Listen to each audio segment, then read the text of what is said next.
welcome back to Magic TV. My name's Craig. It's 9 o'clock on a Tuesday, which means it's time for Magic News. Now, this is where I take all of the news that has happened in the Magic community and I bring it to you. And it is a busy news week this week. Now, like I say every single week, if there's any news that you want me to talk about, if there's anything you want me to say, leave it down below in the comments and I promise I'll talk about it next week.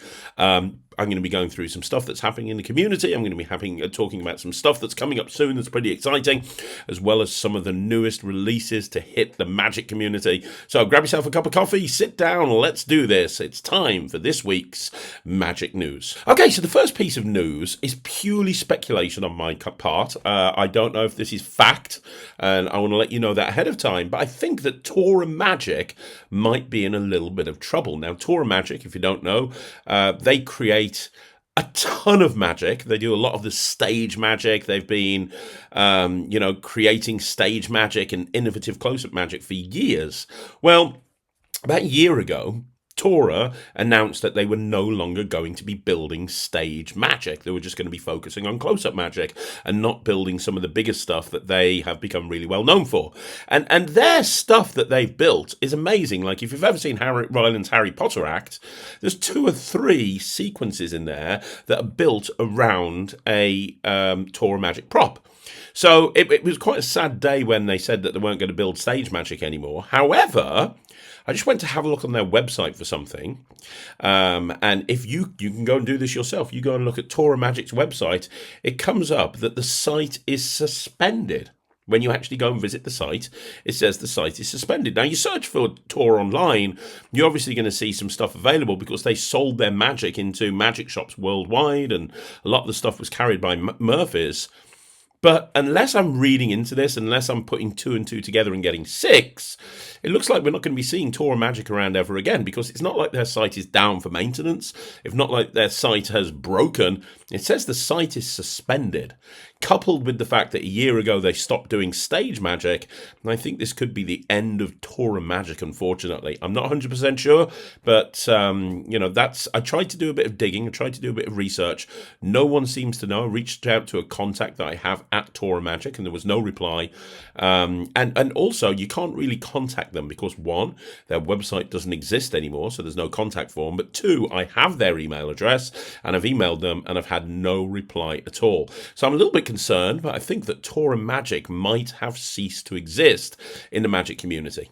Okay, one of the biggest things that's happened in Magic this week, the Magic Circle have let Penn and Teller into the Magic Circle. Now, that's actually a big deal, and it's a bigger deal than maybe you realise, because the Magic Circle, as much as I love the Magic Circle, and I do, and as much as I love a lot of the people there, and I'm a huge fan of their president, Mr. Burglass, I think you're amazing, and their new vice president is fantastic, and I love the convention. I love a lot of what the Magic Circle do. Sometimes their views on exposure are a little bit antiquated. Let me reiterate. I'm all for stopping exposure. I'm absolutely all for stopping exposure. However, I think there's times where exposure isn't too much of a problem. And I've talked about this on the channel before. I've talked about how, there's so many magicians that have become magicians because of watching videos on YouTube teaching how to do magic. Look at Alon, who has developed one of the largest magic societies online in the world. He got into magic through YouTube. So I think that in the past their views have been a bit antiquated, but it's their opinion. That's fine. I think the doors should be shut, but they shouldn't be locked. They should be accessible for anybody and everybody, regardless of how much money they've got to spend. And they made a statement about this whole thing. There were pictures with, Marvin Burglass and Penn and Teller, and they made a very big deal of the fact that they're going to be let in after 30 years. And the reason that Penn and Teller weren't let in before now is because of the exposure in their show. We all know about various different things that they've done in their show which expose magic. You look at the clear cups and balls, that's a perfect example. Now, Penn and Teller will tell you that that's a theatrical choice and it's not really exposing magic. Magic Circle have always looked at it as another way. And, there's several things like that over the years that Penn and Teller have done, like their trap door thing, exposing sort of illusionist bases and so on and so forth. But Yeah, it looks like that the Magic Circle have done an about turn. They've actually issued a statement to the members of the Magic Circle as well, basically saying that, times change and the Magic Circle and the Exposure Committee, because the Magic Circle has an Exposure Committee, understands that sometimes exposure can be done in a theatrical way to enhance the experience for the audience, and that is what Penn and Teller do. So Penn and Teller are in the community now. Whether in the Magic Circle specifically, not just in the community. So Penn and Teller are allowed in. This probably has coincided with the fact that they're doing a run at the moment in the UK. I mean, this is good on surface level. This is fantastic news because it shows that the Magic Circle are growing and changing their opinions based on what's happening in the world today, which is great. And it's wonderful to see Penn and Teller, who arguably have done more for this community and have done more to enhance Magic from a public perception point of view than pretty much anybody. It's great to see that they're finally being allowed into the Magic Circle. Whether or not Penn and Teller care, I don't know, but it's nice for them, it's nice for us, it's nice for the Magic Circle to say yes, Penn and Teller are members. The only potential issue is there might be a bit of backlash from certain members. I'm already seeing that within the Facebook group where certain members are saying, well, hang on a minute. Does that mean it's carte blanche for us to put exposure into our show right now? Does that mean that, so I could see there maybe being a little bit of an issue about this moving forward. People have already brought up Stephen Mulhern's name, who was asked to leave the Magic community, the Magic Circle a few years ago because of something that happened on a TV show he did. If it's okay for Penn and Teller wise. So it's going to open up a lot of questions. It's going to open up a lot of doors to conversations that maybe the circle don't want to have. But on a surface level, this is fantastic and really, really good for the Magic community. And I'm very, very happy to say that Penn and Teller are now in the Magic Circle. Okay, so the next piece of news comes from Richard Young from Young and Strange. Now, who also obviously runs and operates the Magicians Podcast Network. If you don't know Young and Strange, if you don't know Richard Young, then luckily I interviewed him on Saturday, and I did an interview with Richard all about what's happened since COVID, what he's been up to, why he brought the podcast back. Fantastic interview. You should go check it out if you haven't already done so. But Richard Young posted on the Magicians Only page on Facebook about YouTube exposure and specifically about something that happened. So I'm going to read it to you in a minute. But there's this YouTube channel, I'm sure you've seen it, a guy called Magic Roman or Roman's Magic or something like that. Now, for me on YouTube, there's good exposure and there's bad exposure. For me, good exposure is someone like Lloyd Barnes, who's uploaded a tutorial of a completely unique effect and spends time and effort teaching you how to do that thing. The amount of young magicians who will make gimmicks purely based off Lloyd's videos are incredible. And there's a lot of people who haven't got much money that can't afford to buy the latest and greatest trick. And for them, somebody like Lloyd Barnes is a godsend. And I know that Lloyd's videos are getting more people into Magic. That's an example, in my opinion, of good exposure. An example of bad exposure is somebody like this Magic Roman guy, or Roman's Magic, who basically will play a video of an act, and then will literally show you how they did that particular thing. So they might show you a video of somebody on AGT and then break it down and show you how that video is done. And he does it as short form content, which is like 30 seconds long. The problem with short form content as opposed to long form content is that with short form content, you're in a situation where you're grabbing people who aren't necessarily really searching for or interested in Magic.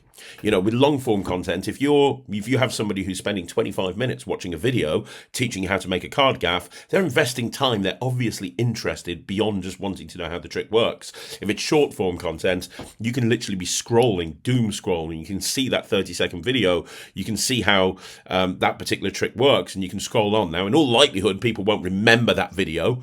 They won't remember it in a couple of days, but still, it's not good, really, to be honest. And this guy, Magic Roman, is one of the biggest. I bring that up as a frame of reference. So Richard Young posted and said, I've managed to get a strike I've managed to get a strike against this exposing morons YouTube channel for using our video. The fact that he has brought in a third-party company to attempt to mediate must mean he's worried about being booted off the platform. I would urge all magicians who have been a victim of this guy stealing your content and exposing it for his own financial gain to report him to YouTube. A wave of magicians doing this all at once will not only potentially stop him, but serve as a deterrent to others who might consider it. Here's the form on YouTube. It takes 2 minutes. Link through to a form you can use to report the guy. If he's used your content on Instagram or Facebook, click the 3 dots in the top corner to report him on those platforms as well. If you don't know about YouTube, 3 strikes and you're out. And Richard Young has successfully managed to get 1 strike against this guy, who's probably doing more harm for Magic than pretty much anybody, including Justin Flom right now. So it's great that he's got a strike. Now we just need 2 more strikes. So like Richard said, if anybody has had their act, because imagine what that's like for somebody like Young and Strange.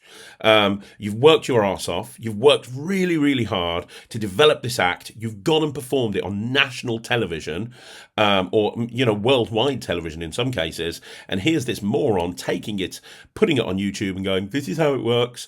I remember when Ryland went on BGT and somebody went and did that with his audition act and said, right, this is how it works. You can get this from Bond Lee, you can get this from Henry Harris. And Rye was really annoyed about that at the time, and like really upset. He's like, it spent 6 months building this act and rehearsing over and over again just to have it trivialized over the case of 60 seconds. It's not a nice feeling for somebody that he's done that to. Forget about exposure in general. Forget about your views on exposure. If you're the act and somebody has done that to you, that's a horrible feeling. So yeah, 1 strike down, 2 to go. Let's get this guy. You can go and see the original post in Magicians Only, or you can go and just report him. If there's a piece of content that he's used of yours, report him.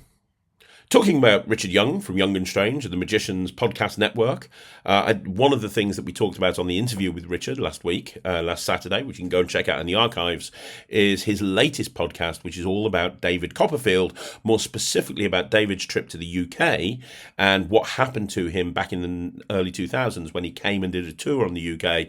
And the whole thing is fascinating listening, how Richard managed to find the time to put that together on top of everything else he does, traveling the world, performing with his illusion show, other podcasts, everything. I don't know how the guy has time to do everything, and yet he has found time to do everything and done this as well. Fantastic. Brilliant stuff. If you haven't checked out the Magicians Podcast Network, you should do so. It's hidden behind a paywall. It's not expensive. I've been a subscriber since day one.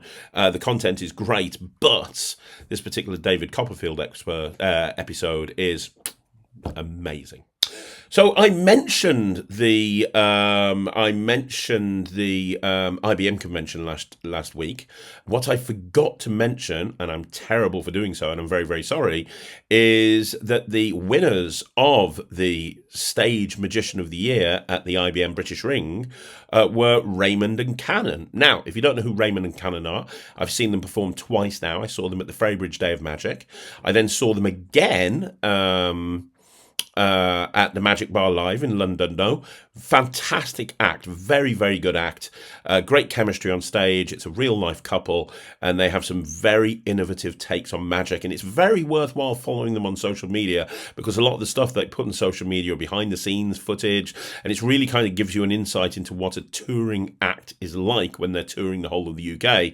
But they entered and they won the Stage Magician of the Year, which is great.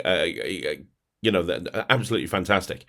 So yeah, congratulations. They also won a couple of other awards as well. I didn't see the close-up competition, unfortunately, because I arrived there late.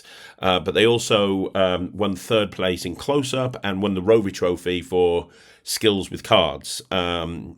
Just talk about cleaning house.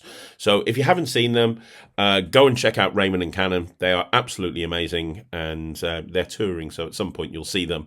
But they are brilliant, and congratulations for winning the Stage Magician of the Year at the IBM British Ring. I don't talk about podcasts on here an awful lot, but obviously there's some amazing podcasts out there. I do want to give a shout out, however, to Jamie Daws, who is doing an amazing job with the Alakazam podcast, the Desert Island Tricks. I hope one day I will be invited. I will become a big enough name to be invited onto the Desert Island Tricks podcast. I'm not there yet, but one day if I keep working hard enough, maybe I will do. But I wanted to give a shout out because on this week's episode we have John Carey. John Carey, incredible card magician, somebody who has literally at this point I think written more books than Marlowe. John is a creative powerhouse when it comes to commercial close-up magic, mainly cards, but he's delved into everything over the years, including coins and mentalism and so on and so forth. He was on the podcast this week, so if you want to find out more about John Carey, and if you haven't listened to the Desert Island Tricks podcast, you really should do. It's free, and you can go and listen to it immediately. You can go and check it out. It's on YouTube as well. It's great, and John's episode is wonderful. So congratulations, Jamie, and here's to another year. Okay, so there's been a press release on this, so I'm probably going to read the press release out to you, but I wanted to give you a shout out to let you know that Marc Spelmann is going to be performing for one date only at the West End in London, and if you're as much of a Marc Spelmann fan as I am, you absolutely should go and get tickets because it's going to be legend. Wait for it, Derry. Let me read the press release for you. It's called Marc Spelmann and Magician X, The Unexpected, live on stage in the West End for Christmas.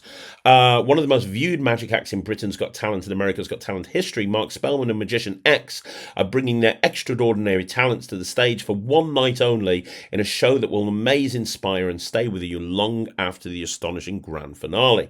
From the moment he discovered magic at the age of 7 years old, Marc saw the world differently. With magic as his voice and the courage to follow unconventional dreams, he rose from performing for free to amaze royalty, prime ministers and international icons. But Marc's greatest transformation came not on stage but in life. In 2015, amidst deeply emotional and personal circumstances, he redefined what magic truly is, not just tricks or spectacle, but a celebration of love, resilience and the wonder of a human connection. His unforgettable Britain's Got Talent performances touched millions, earning hundreds of millions of views worldwide, and now you can witness the magic live. The Unexpected isn't just a show, it's an immersive, heartfelt journey through the eyes of one of the world's most original magicians, filled with incredible magic, unbelievable interactive connections and astonishing revelations that defy logic, an evening of wonder, emotion and pure magic. This one event you simply can't miss. It's on 5 p.m, one show. One show, 5 p.m, Sunday the 21st of December at His Majesty's Theatre, Haymarket, St James, London, and you can book by going to lwtheatres.co.uk. Marc Spelmann is incredible. He is an absolute legend in this community and well worth watching. I am going to try and do everything in my power to get there. Christmas is very busy for me, but if there's anything I can do to get there, I will, because I know this is going to be amazing and will very likely sell out very quickly. Okay, I have heard a rumour again. This is another unsubstantiated rumour, so please take it for what it is. But I have heard that the Alakazam convention, 2026 convention next year, which is in May 2026, obviously, is now 90% filled. Now, if you haven't heard about this convention, it's a one-day convention, but there are satellite events that are taking place over the whole weekend. But it is a one-day convention, and it is Alakazam's first convention. And they're holding it in a cinema, which means that the tech is going to be amazing. It means that they're using the whole foyer for the dealers area. There's going to be a lot of hangout area. It's going to be amazing, but it does mean that they've got limited seats. It's not like Blackpool where you can cram in as many people as you can. It's going to be limited seating because once they've filled that cinema, that's it, job done. So when the Alakazam convention becomes as popular as Avengers Infinity War, we're done. We can't get any more in. And I have heard on the rumour mill that they are 90% filled, and they are expecting to have that last 10% filmed in the next month or two. So if you are thinking about going to the Alakazam convention, there's one name that's been announced so far, which is Marc Spelmann, but I know that there's more names to be announced. But if you are planning on going and being a part of this incredible convention, then yeah, it's I'd get your tickets now. You can get them from alakazam.co.uk, and I would do, else you might be disappointed. Talking about Alakazam, there's a couple of other things we need to talk about. So first of all, Print by Magic, which, as we announced a couple of weeks ago on this program, has been bought by Alakazam, has become even more popular than they thought. Now, again, this is a rumor, but I've heard that it has completely blown their expectations of how this business would operate out the water, to the point that they're going to need multiple members of staff to run this. Now, this is a great problem for a business owner to have, and it just shows how successful Alakazam are coming. Everything Alakazam touches turns to gold right now. We know how their operations in America are going, thanks to Chris James. We know how successful their UK operations are. We know how successful their inaugural Magic convention is. We know how much they're selling and how big they've become compared to other retailers in the Magic community. Well, now, on top of all of this, Print by Magic, I believe from what I'm hearing, has blown out the water compared to everything it was doing beforehand, which is amazing. So you're going to see a lot more people. We're already seeing new people at Alakazam that are kind of attached just to the printing side of things. I think we're going to be seeing more as well. So that's the first thing. The other thing, I have had people ask me over and over again when a particular trick is coming out of mine from Alakazam. So there's a trick called Eye Stretch, which was originally meant to come out kind of like the beginning of 2024. Then it was meant to come out at Blackpool. No, it was meant to come out in 2023. Then it was meant to come out at the beginning of 2024. Then it was going to come out at the Blackpool Magic Convention 2024. Then it was going to come out at the Blackpool Magic Convention 2025. Then it was going to come out at Magic Live 2025. Well, I've just heard from the horse's mouth himself. I've just heard from Peter Bloody Nardi that it's finally coming out. This is one of the most exciting things I've been involved with. I'm so glad I can talk about this soon, because this has been in my pocket. I've had to take it out from every video I've done to do with my close-up case, because I couldn't have people seeing this. Now it's going to be coming out. I believe it might even come out from October. And I believe it's going to come out worldwide, not just through Alakazam, but through Murphy's as well. I'll be telling you more, but I cannot wait to see this. I also can't wait for you to see the trailer, which is what I think is the best trailer Nemid Phoenix has ever done. I have one here. This is so exciting. This is my favourite EDC. It really is. So I can't wait to start telling you guys more about this. But I've heard from the horse's mouth himself, it is going to be coming out soon. So for everybody that see me performing this at conventions, see me performing this at gigs, and they keep asking me over and over again, when is it coming out? I believe it's going to be within the month. It's going to be available worldwide. I cannot wait for you guys to see this. Okay, so let's look at some tricks that have come out in the last week or two. And again, I'm just looking at this based on the ad copy and based on the trailer. I am not reviewing this. This is not a review. I haven't watched the product, but I just want to talk to you about some cool stuff that's been dropping. First of all, TCC have just dropped a metric ton of magic on Murphy's. It's now in every single magic shop around the world. There's like 1 billion different TCC tricks, which is great because TCC are wonderful. I love myself some TCC. A lot of other people love themselves some TCC as well. A lot of this is stuff that maybe I've reviewed in the past because it's only been available through their website, and now you can get it through Murphy's and therefore from every single magic dealer around the world. I'm not going to go into all of that TCC stuff. There will be some TCC review show specials coming soon, but TCC. But what we do have, some stuff that's come out recently. Jumper by Wang Zi and Bacon Magic.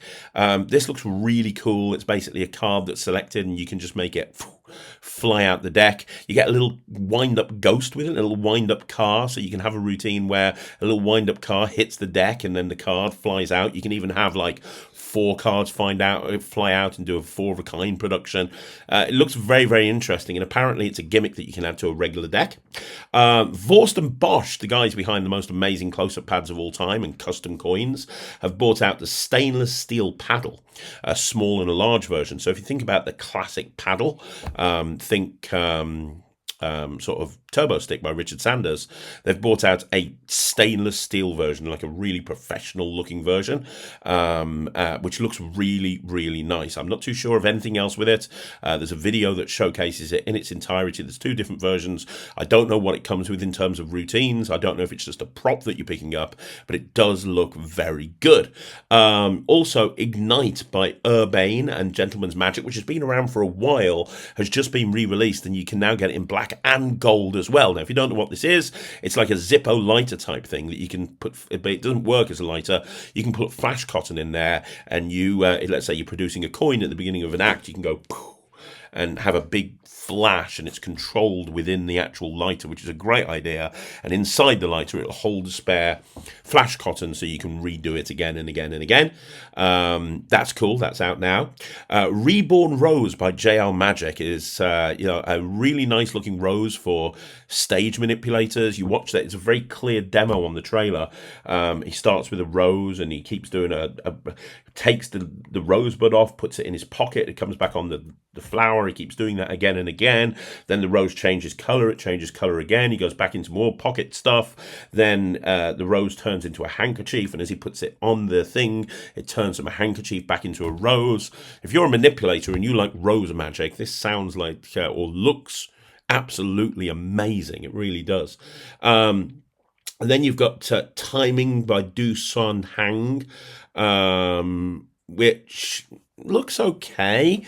I mean, the trailer's very, very honest. Basically, you take two jokers out of a deck, you have someone pick a card and sign it, the card's put back into the deck, you have them say stop as they put two jokers in there, and the two jokers have caught the signed card. I can think of about 15 ways of doing this using sleight of hand, and obviously Thomas Badar has a fantastic version of this from a couple of years ago. I don't see what's new here or what's been added here, but maybe I'm missing something. You can go look at the trailer and decide for yourself.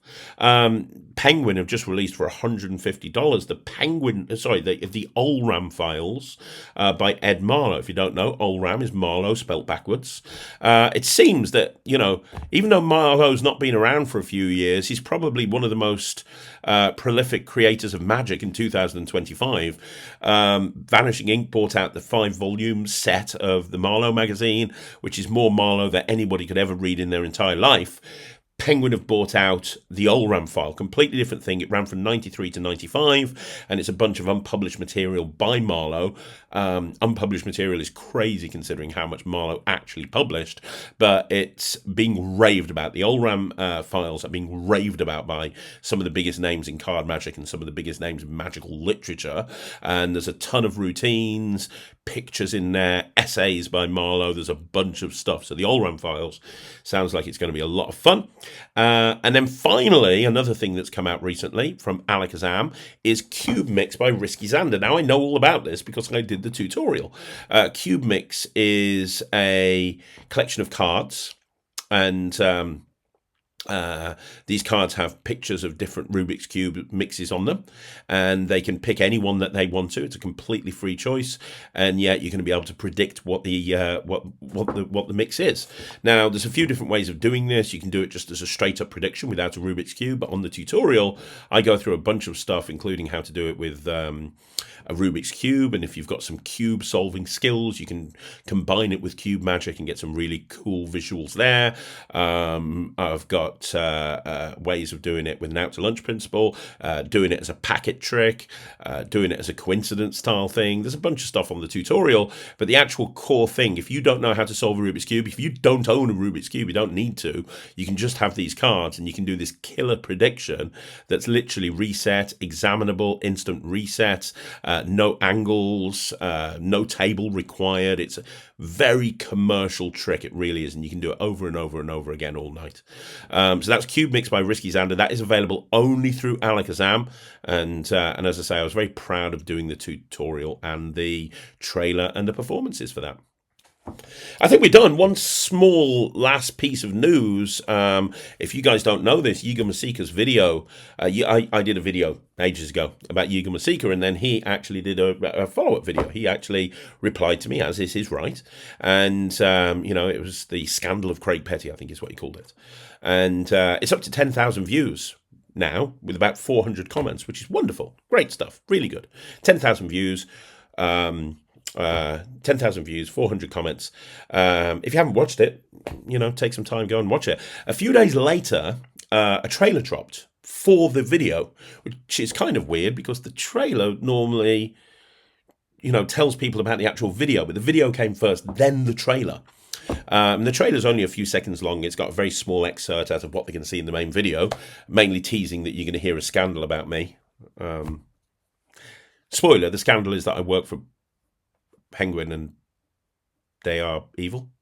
You can go check it out yourself. But the point is this, that I just have to say congratulations to Mr. Masika, because the trailer has achieved 89,000 views. 89,000 views. That's like almost 10 times the amount that the actual video got. That is incredible numbers for a brand new YouTube channel that has literally just been set up and has only got 2 videos on it, and 89,000 views on a trailer. I mean, that's amazing. I mean, the trailer doesn't actually have any comments on it, or hardly any likes, but it's got 89,000 views, and the trailer hasn't made more people watch the main video because that's been static for quite a while. It's not really gone up, but 89,000 people went and watched that trailer on a brand new YouTube channel. Wow. Definitely not paid for views at all in any way, shape or form. Definitely not paid for. That's 89,000 views. You can go watch the trailer. Maybe if enough people watch it, we'll make it to 90,000. There you go. So that's Magic News for this week. Thank you once again for joining me right here on Magic TV. Now, don't forget, you want to see more videos like this, you've got to like the video, subscribe to the channel, leave a comment down below. Don't forget to join the Netrix, which is my online streaming platform for magicians. It's called thenetrix.com. And I will be back again tomorrow with another video. It's a Craig and Ryland review show tomorrow. So Ryland still broke his finger, but we're still going to be back with a review show. Ryland does not rest for anybody, even with half a finger. So he'll be back, I'll be back, we're all going to be back. Thanks for joining me here on Magic TV. Thanks for checking out the Magic News. I'll see you again soon. My name's Craig, and this is Magic TV. You have been watching the news.